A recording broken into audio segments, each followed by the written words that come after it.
You wish you had said something else, or you said a different thing. We didn't realise playing with toys and doing all that was going to stop us from going home, did we? Julie's innocent mention of her friends was the evidence the social workers thought they needed that other children were involved in a widespread cult of satanic abuse. When separated from its parents, or... So 3 weeks after being mentioned by Julie, Lisa and 11 other children were taken in the early morning raids and interviewed. After being questioned, Lisa was separated from her 2 sisters. Her friendship with Julie singled her out as a likely victim of satanic abuse. They put me in a room and locked me in, and I was kicking and punching the door, and they wouldn't let me out. The door was just locked. And I just said, well, I'm not leaving here without her. Well, they're saying, well, I'm sorry, that isn't your decision. We've made a decision that we're not happy with Lisa, the way she's reacting. She won't be coming home. Get up! Lisa's coming home. Lisa's coming up! Lisa's coming home! Lisa's coming up! Get out! I just remember giving up, obviously, because I'd wasted all my energy trying to get out, and just sliding down the wall and sat on the floor crying.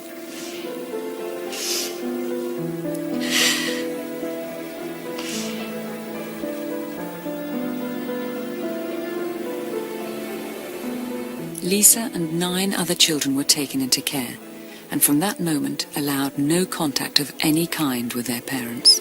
I written letters to my mum, and they said they'd passed them on, but my mum's now told me that she never got any, and she'd written to me as well, and I never got any of her letters. There was not allowed any contact at all. They thought that we'd write in code.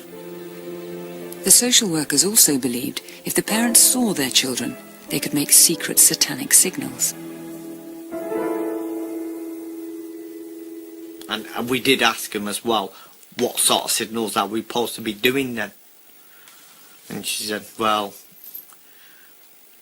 how did she put it? If you scratch your head, that means shut up and don't say a word. If you pick your nose, the kids get a bit excited and go mad. Anything we did or scratch our arms, that meant a signal to them. So that's why they decided access was terminated. I used to ask the social worker every day when she come, when can I go home? And she just used to say, in a couple of days, in a couple of days. And the days turned into weeks, and weeks turned into months, and they were still saying the same thing. So I knew they was lying to me. Turn around in dark time. Meanwhile, things weren't easy back home. The wild accusations spread around the estate. Many believed the devil had come to Langley. Thought we had things buried in the back garden, and that was the rumours that were going round. Just because of these social workers that believed in all this rubbish. The local council became increasingly concerned about the horrifying abuses social services said were being perpetrated on so many children in their borough. At Rochdale Town Hall, councillors and the police gathered to discuss the new threat. I asked the deputy director of what he'd heard and what evidence did he have. And he said that fingers of children had been cut off, children nailed to the cross in the cemeteries, children microwaved, newborn babies microwaved. And of course I looked at the policeman and said, have you been round to the hospitals and the cemeteries, and have you seen any 4-fingered children knocking about? And of course he said no. I said, well, what evidence have we got to say any of this has gone on? He said none. Nevertheless, 3 months after the Dawn raids, another family was targeted after showing some neighbourly support. We used to go round to Bevan Andrews, and they used to come round to ours, having a brew, having a laugh, playing cards and having a couple of drinks with them. I was getting proper worried, and I didn't like the idea of their children getting took, which in the end it did happen. It happened on a September morning. Linda and John's eldest daughter Caroline was taken with her younger brother and sister. I think it was Stephen or Michelle that had to go on to be interviewed first, and I was the last one. And I was sat on the floor, and my mum turned around and said to me, she said, "I don't think you're coming back home with me." And Caroline turned around and said, "Yeah, I am." I said, "No, you're not." And she turned and said to me, she said, "When you go in that room, make sure that you tell the truth." And it was made a ward of court at 4:25.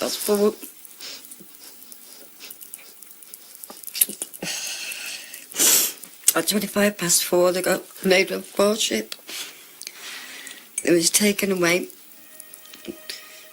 Social services took me back home. Crying all the way home. And they said the best thing for you to do is go and see a solicitor. Unknown to their parents, Caroline, Michelle and Stephen were medically examined for signs of abuse. I had to lie on the bed, and I mean, 12, having to lie on a bed and having a doctor looking down there is not nice at all. And I think our Stephen was really, really frightened, and I had to sit in with him. They had the curtain around, and I stayed in the room whilst they checked Stephen over.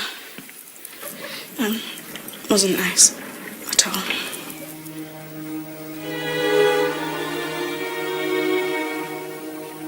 It was an experience shared by all the children who were taken. Thinking about it now, yeah, it makes me feel violated. I felt sick.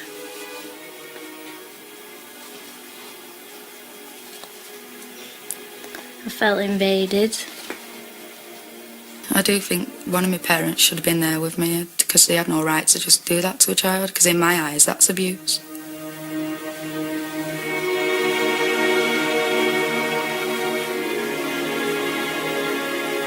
Strong evidence is required to undertake physical examinations of this kind. The evidence used to justify them was from one of 6-year-old Daniel's early interviews, in which a doll was dressed up to look like one of the ghosts in Daniel's stories. And then that goes over there like that. Is that right? And is this the thing that makes him fly? Right. So there he is in the loft. Daniel had said that he played a game of Tig with the ghost, but the social worker suspected that this could be code for something more sinister. And he has to tig you back, so... Here we are then. Can you show me, how does he tig you back? And where does he put his hand? On your tummy? Yeah. And do you have your clothes on then? Yeah. Yeah. Daniel clearly says that the ghost tigs him or touches him on his tummy. On your tummy? Yeah. But this was ignored and somehow interpreted as touching him on his genitals. From that, it was concluded that all of the children must be being sexually abused.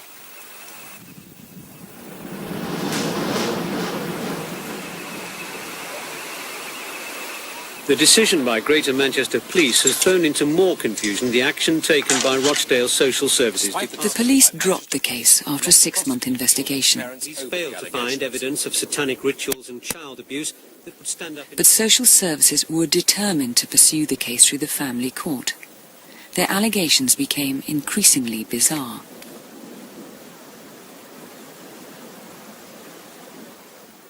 I don't know how it all actually come about, but we was getting accused of the bar was being used as an altar and drinking the blood of animals or something, weren't we? Yeah. There's also something about fetuses as well, wasn't there? Someone mentioned about that.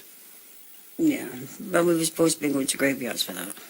Oh, I was supposed to be going to graveyards or something. Where they got all that rubbish from, I haven't a clue. Because there was nothing like that at all. While her parents tried to fight the accusations, Caroline adjusted to being in care with foster parents, separated 50 miles away from her brother Stephen and sister Michelle. Every night I used to kneel down at the bottom of my bed and turn around and say, please God, let me go home. Look after Michelle and Stephen and my mum and dad.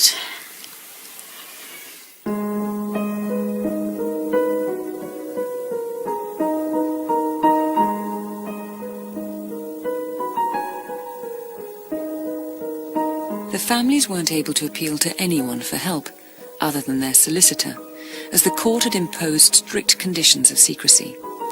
They weren't allowed to tell their local MP or local councillor.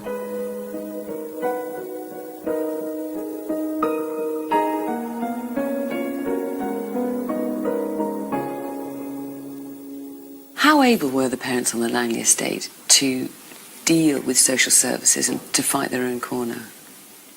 Well, they weren't equipped. If you're fighting a bureaucracy of courts and police and social services, they're just normal people, which are not very educated, many of them. Some of them couldn't even understand the letters that were being sent to them.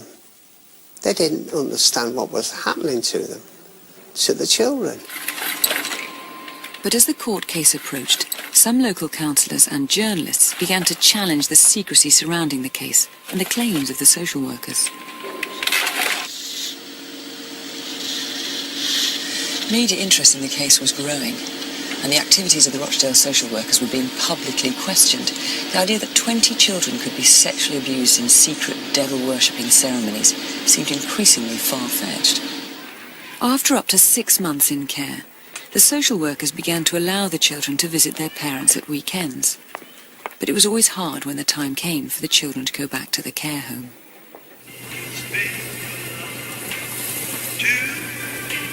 On a Saturday when me and Jon Stephen was at my mum's and the car came for us and we didn't want to leave, there was a song on the playing on tape of the Writers Brothers. I think it was Unchained Melody, and the words in that, I was sat in the front seat and Jon Stephen was in the back, and I looked round and Jon Stephen was in the back of the car crying, and I was sat in the front, and the words to that song, wait for me, I'll be coming home. I just wanted to get out of the car and just stay